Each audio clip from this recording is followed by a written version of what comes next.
সহজ রাষ্ট্রবিজ্ঞানে সকলকে স্বাগত জানাই। আজকে আমরা জানব সমকালীন বিশ্বে নিরাপত্তা সম্পর্কে। এটি রয়েছে ক্লাস 12-এর তৃতীয় অধ্যায়ে এবং বিভিন্ন ইউনিভার্সিটির মেজর সিলেবাসের মধ্যে। চলো দেখে নেই আজকের ভিডিওর কন্টেন্ট কী রয়েছে। প্রথমে আমরা জানব নিরাপত্তা কাকে বলে এবং এই নিরাপত্তা সম্পর্কে বিভিন্ন চিন্তাবিদরা কীরূপ সংজ্ঞা দিয়েছেন তা সম্পর্কে। এরপর আমরা নিরাপত্তার বিভিন্ন বিভাগগুলি জেনে নেব। কী কী এই বিভাগগুলি? যথা প্রথাগত নিরাপত্তা এবং অপ্রথাগত নিরাপত্তা। শেষে দেখব এই দুই নিরাপত্তার উৎপত্তি কিভাবে হলো, অর্থাৎ প্রথাগত নিরাপত্তা কিভাবে এলো এবং তারপরে কিভাবে অপ্রথাগত নিরাপত্তার জন্ম হলো তা সম্পর্কে আজকে আমরা জানব। তাহলে চলো ভিডিওটি শুরু করা যাক। সমকালীন বিশ্বে নিরাপত্তার ধারণা। নিরাপত্তা বলতে আমরা আসলে কি বুঝি? নিরাপত্তা কি শুধু যুদ্ধ থেকে রক্ষা পাওয়া, নাকি এর অর্থ আরও বিস্তৃত? চলো বিষয়টি সহজভাবে বুঝে নেওয়া যাক। নিরাপত্তা কি? সাধারণভাবে নিরাপত্তা বা সিকিউরিটি বলতে বোঝায় সব ধরনের হুমকি ও ক্ষতি থেকে মুক্তি, অর্থাৎ liberation or freedom from all the threat and harm. আরও সহজ করে বললে নিরাপত্তা এমন একটি অবস্থা যেখানে ব্যক্তি, গোষ্ঠী, প্রতিষ্ঠান বা রাষ্ট্র কোনো বিপদ বা হুমকির মধ্যে নেই। সব ধরনের হুমকি বা ক্ষতির থেকে মুক্তিই হলো নিরাপত্তা। এবার আমরা দেখে নেব বিভিন্ন চিন্তাবিদদের দৃষ্টিতে নিরাপত্তা কি তা সম্পর্কে। ব্যারি বুজানের মতে নিরাপত্তা।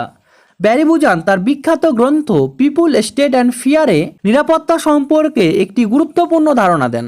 তিনি বলেন, নিরাপত্তা হলো স্বাধীনতার ওপর থাকা হুমকি এড়ানো এবং সেই হুমকিকে মোকাবিলা করার ক্ষমতা অর্জনের প্রক্রিয়া। চলো এই সংজ্ঞাটি একটু বুঝে নেই। অর্থাৎ বুজানের মতে নিরাপত্তা শুধু বিপদ নেই এই অবস্থাই নয়, বরং নিরাপত্তা একটি চলমান প্রক্রিয়া। এর মধ্যে রয়েছে দুটি গুরুত্বপূর্ণ দিক। কি এই দুটি গুরুত্বপূর্ণ দিক? এক, স্বাধীনতার ওপর থেকে হুমকি দূর করা। দুই, যদি হুমকি থাকে তা মোকাবিলা করার সক্ষমতা তৈরি করা। অর্থাৎ শুধু হুমকি না থাকলেই নিরাপত্তা সম্পূর্ণ হয় না, হুমকির বিরুদ্ধে প্রতিরোধ গড়ে তোলার ক্ষমতাও থাকতে হবে। আরও সহজ করে বললে আমরা তখনই নিরাপদ বোধ করব যখন ব্যক্তি বা সম্প্রদায় স্বাধীনভাবে জীবনযাপন করতে পারবে, তার উপর কোনো বিপদের আশঙ্কা থাকবে না এবং যদি কোনো বিপদ আসে তা মোকাবিলা করার ব্যবস্থা থাকবে। অর্থাৎ বুজানের মতে নিরাপত্তা কি? স্বাধীনতা প্লাস প্রতিরোধ ক্ষমতা। এবার আমরা দেখে নেব কেন বুথ নিরাপত্তা সম্পর্কে কি বলেছেন। কেন বুথ নিরাপত্তা বলতে হুমকির অনুপস্থিতিকে বুঝিয়েছেন। তার মতে প্রকৃত নিরাপত্তা শুধুমাত্র অর্জন করা যায় ব্যক্তি ও সম্প্রদায়কে নিপীড়ক কাঠামো থেকে মুক্ত করার মাধ্যমে। আমরা দেখতে পাচ্ছি কেন বুথ নিরাপত্তার ধারণাকে আরও গভীরভাবে ব্যাখ্যা করেন। তিনি বলেন, নিরাপত্তা মানে কেবল হুমকির অনুপস্থিতিই নয়, বরং প্রকৃত নিরাপত্তা হলো মুক্তি, ইমানসিপেশন। চিন্তা নেই, আরও স্পষ্ট করছি। তিনি বলেছেন, প্রকৃত নিরাপত্তা তখনই সম্ভব যখন ব্যক্তি ও সম্প্রদায়কে নিপীড়ক কাঠামো থেকে মুক্ত করা যায়। অর্থাৎ যদি কোনো ব্যক্তি বা গোষ্ঠী রাজনৈতিক, সামাজিক বা অর্থনৈতিকভাবে নিপীড়িত হয়, তাহলে বাহ্যিকভাবে যুদ্ধ না থাকলেও সে প্রকৃত অর্থে নিরাপদ নয়। উদাহরণ দিয়ে বোঝাই, ধরা যাক একটি রাষ্ট্রে স্বৈরাচারী শাসন চলছে, যেমন হিটলারের সময় শাসন ব্যবস্থা ছিল। সেখানে হয়তো বাহ্যিক যুদ্ধ নেই বা ছিল না, কিন্তু মানুষ রাষ্ট্রের ভেতরেই নিপীড়নের শিকার হতো। তাহলে কি সেই সমাজ নিরাপদ? কেন বুথ বলছেন না, কারণ ব্যক্তি যদি শাসন কাঠামোর দ্বারা দমন পীড়নের শিকার হয় তাহলে তাকে নিরাপদ বলা যায় না। তাহলে সংক্ষেপে আমরা কি বলবো, কেন বুথ কি বলেছেন? কেন বুথের মতে নিরাপত্তা হলো নিপীড়ন থেকে মুক্তি। অর্থাৎ নিরাপত্তা মানে শুধুমাত্র টিকে থাকা নয়, বরং স্বাধীন ও মর্যাদাপূর্ণ জীবনযাপন করার সুযোগ। এবার আমরা দেখে নেব নিরাপত্তার তৃতীয় সংজ্ঞা আর্থার ওয়েস্টিংয়ের মতে নিরাপত্তা সম্পর্কে। আর্থার ওয়েস্টিংয়ের মতে নিরাপত্তা হলো এমন একটি পরিবেশ তৈরি করা যেখানে মানুষ, রাষ্ট্র এবং পরিবেশ শান্তিপূর্ণ সহাবস্থানে থাকে এবং বিপদ থেকে মুক্ত থাকে। চলো বুঝে নেওয়া যাক। আর্থার ওয়েস্টিং নিরাপত্তাকে পরিবেশের সাথে যুক্ত করে ব্যাখ্যা করেন। তিনি বলেছেন, নিরাপত্তা হলো এমন একটি পরিবেশ তৈরি করা যেখানে মানুষ, রাষ্ট্র এবং প্রকৃতি শান্তিপূর্ণ সহাবস্থানে থাকবে এবং বিপদ থেকে মুক্ত থাকবে। চলো আরেকটু সহজ করে বলি। তিনি এখানে নিরাপত্তাকে কেবল সামরিক বা রাজনৈতিক বিষয় নয়, বরং পরিবেশের সাথে ভারসাম্যযুক্ত একটি বিষয় হিসেবে দেখেছেন। যদি পরিবেশ ধ্বংস হয়, জলবায়ুর পরিবর্তন ঘটে, প্রাকৃতিক সম্পদ নিঃশেষ হয়ে যায়, তাহলে রাষ্ট্র ও মানুষের অস্তিত্ব বিপদ বা হুমকির মুখে পড়বে। অর্থাৎ ওয়েস্টিং আসলে বলতে চেয়েছেন নিরাপত্তা হলো একটি ত্রিমাত্রিক সম্পর্ক। আর এই তিনটি মাত্রা কি কি? মানুষ, রাষ্ট্র ও পরিবেশ।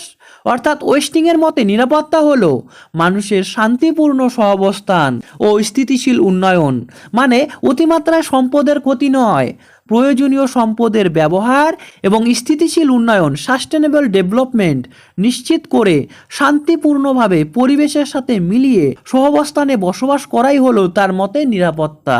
আশা করি নিরাপত্তা কাকে বলে তা তোমরা বুঝতে পেরেছো। এখানে আমি তোমাদের একটা কথা বলি, তোমরা অবশ্যই আমার ভিডিওগুলি শেয়ার করবে, ভিডিওগুলিতে লাইক দেবে। যদি ভিডিওগুলি শেয়ার না করো বা লাইক না দাও তাহলে ইউটিউব এই ভিডিওগুলি প্রচার করবে না। এর ফলে ভালোভাবে ভিডিও বানানোর ইচ্ছা অনেকটাই কমে যাবে। তাই তোমরা অবশ্যই আমার পাশে থাকবে, ভিডিওতে লাইক ও শেয়ার অবশ্যই দেবে। পাশাপাশি চ্যানেল সাবস্ক্রাইব করে শিক্ষা প্রদানকারী চ্যানেলগুলোর পাশে থাকবে। এবার আমরা দেখে নেব নিরাপত্তার শ্রেণীবিভাগ সম্পর্কে। নিরাপত্তাকে দুই ভাগে ভাগ করা যায়। কি কি এই দুটি ভাগ? এক, সাবেকি নিরাপত্তা বা প্রথাগত নিরাপত্তা, এবং সাম্প্রতিক বা অপ্রথাগত নিরাপত্তা। চলো আমরা এক এক করে এই দুটি বিভাগ দেখে নিই। সাবেকি নিরাপত্তা বা প্রথাগত নিরাপত্তা। নিরাপত্তার সামরিক বা রাষ্ট্রকেন্দ্রিক ধারণাকে বলা হয় চিরাচরিত বা সাবেকি বা প্রথাগত নিরাপত্তা। অর্থাৎ এখানে নিরাপত্তার মূল কেন্দ্র হলো রাষ্ট্র। চলো আমরা স্পষ্টভাবে বুঝে নেই প্রথাগত নিরাপত্তা কি এবং এর উৎপত্তি কিভাবে হলো। আমাদের ফিরে যেতে হবে দ্বিতীয় বিশ্বযুদ্ধের সময়। দ্বিতীয় বিশ্বযুদ্ধ এবং ঠান্ডা যুদ্ধের সময় নিরাপত্তা মানেই ছিল রাষ্ট্র বনাম রাষ্ট্র, অর্থাৎ রাষ্ট্রের সাথে রাষ্ট্রের লড়াই। দেশগুলির মধ্যে সামরিক শক্তি বৃদ্ধি করা নিয়ে লড়াই, অস্ত্র প্রতিযোগিতা, সীমান্ত রক্ষা।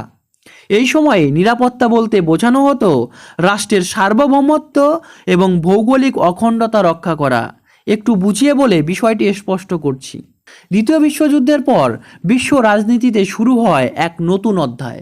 কি এই নতুন অধ্যায়? ঠান্ডা যুদ্ধ। এই সময় সমগ্র বিশ্ব কার্যত দুটি মহাশক্তিধর জোটে বিভক্ত হয়ে পড়ে। একদিকে ছিল আমেরিকার জোট, যারা উদারবাদী ও পুঁজিবাদী ভাবধারায় বিশ্বাসী। অন্যদিকে ছিল সোভিয়েত ইউনিয়নের জোট, যারা বিশ্বাসী ছিল মার্ক্সবাদী সমাজতান্ত্রিক মতাদর্শে। সহজভাবে বললে পুরো বিশ্ব দুই ব্লকে ভাগ হয়ে গিয়েছিল তখন। একটি ছিল পুঁজিবাদী ব্লক এবং অন্যটি ছিল সমাজতান্ত্রিক ব্লক। এই সময় আমেরিকা ও সোভিয়েত ইউনিয়ন সরাসরি যুদ্ধ না করলেও একে অপরের বিরুদ্ধে সবসময় প্রস্তুত ছিল। এই সময় দুপক্ষই সামরিক শক্তি বৃদ্ধি করে, নতুন নতুন অস্ত্র তৈরি করে, পারমাণবিক বোমা ও ক্ষেপণাস্ত্র তৈরি করে এবং সেনাবাহিনী শক্তিশালী করে। ফলে বিশ্ব রাজনীতিতে তৈরি হয় এক প্রবল সামরিক প্রতিযোগিতা। এই অবস্থাকে বলা হয় অস্ত্র প্রতিযোগিতা। এখানে নিরাপত্তার মূল ধারণা ছিল আমি যত শক্তিশালী হব তত নিরাপদ থাকব। অর্থাৎ প্রতিপক্ষকে ভয় দেখিয়ে বা সামরিকভাবে এগিয়ে থেকে নিজেকে রক্ষা করাই ছিল নিরাপত্তা। তাই আমরা বলতে পারি শীতল যুদ্ধের সময় নিরাপত্তা মানে ছিল সামরিক শক্তি বৃদ্ধি, রাষ্ট্রের সীমানা রক্ষা এবং প্রতিপক্ষের থেকে এগিয়ে থাকা। আর এই সামরিক প্রতিযোগিতামূলক নিরাপত্তার ধারণাই হলো প্রথাগত নিরাপত্তার সবচেয়ে বড় উদাহরণ। এই প্রথাগত নিরাপত্তার বৈশিষ্ট্য হলো রাষ্ট্রই প্রধান বিষয়, সামরিক শক্তির ওপর জোর দেওয়া, সীমান্ত রক্ষা, বহিরাগত আক্রমণ প্রতিরোধ, অস্ত্র ও প্রতিরক্ষা ব্যবস্থা বৃদ্ধি ইত্যাদি। আশা করি প্রথাগত নিরাপত্তার উৎপত্তি ও প্রথাগত নিরাপত্তা কি এ বিষয়টি যথেষ্ট স্পষ্টভাবে আমি বোঝাতে পেরেছি। এই প্রথাগত নিরাপত্তাকে আবার আমরা দুটো ভাগে ভাগ করতে পারি। কি কি এই দুটো ভাগ? বাহ্যিক নিরাপত্তা এবং অভ্যন্তরীণ নিরাপত্তা। বাহ্যিক নিরাপত্তা কি?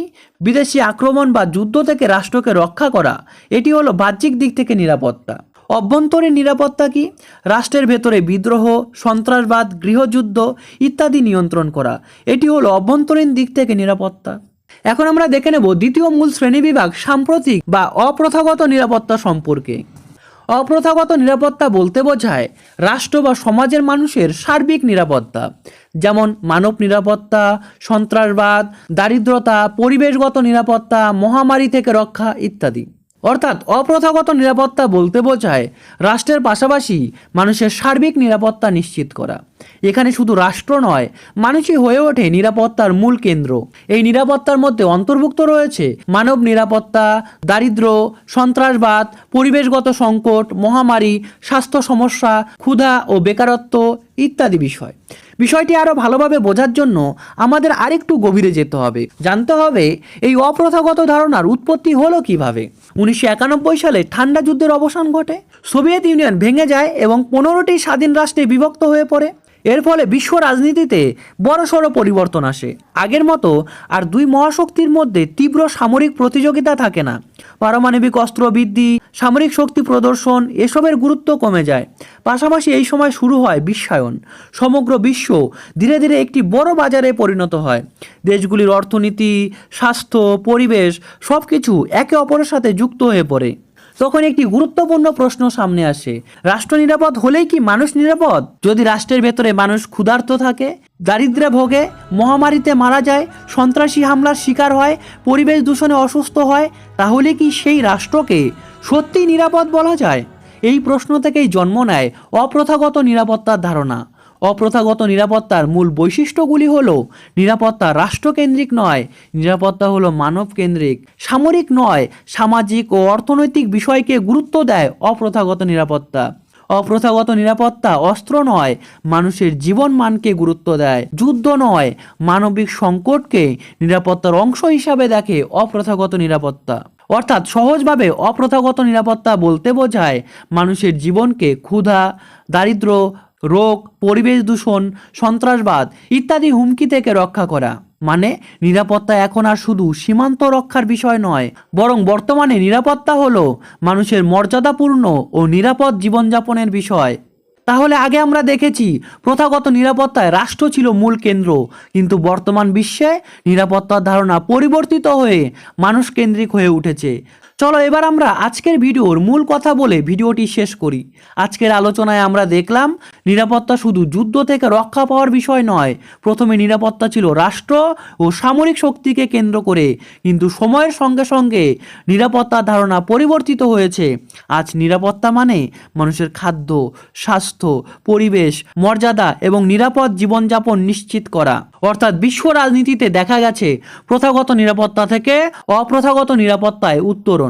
তোমাদের যদি আজকের ভিডিওটি উপকারে আসে তাহলে অবশ্যই ভিডিওটি লাইক করবে, শেয়ার করবে ভিডিওটি এবং চ্যানেলটি সাবস্ক্রাইব করবে। আর অবশ্যই সহজ রাষ্ট্রবিজ্ঞানের সাথে থেকো, কারণ আমি কঠিন বিষয়কে সহজ করে শেখাই। ভিডিওটি শেষ পর্যন্ত দেখার জন্য অসংখ্য ধন্যবাদ। আবার দেখা হবে পরবর্তী ভিডিওতে। I really appreciate your time.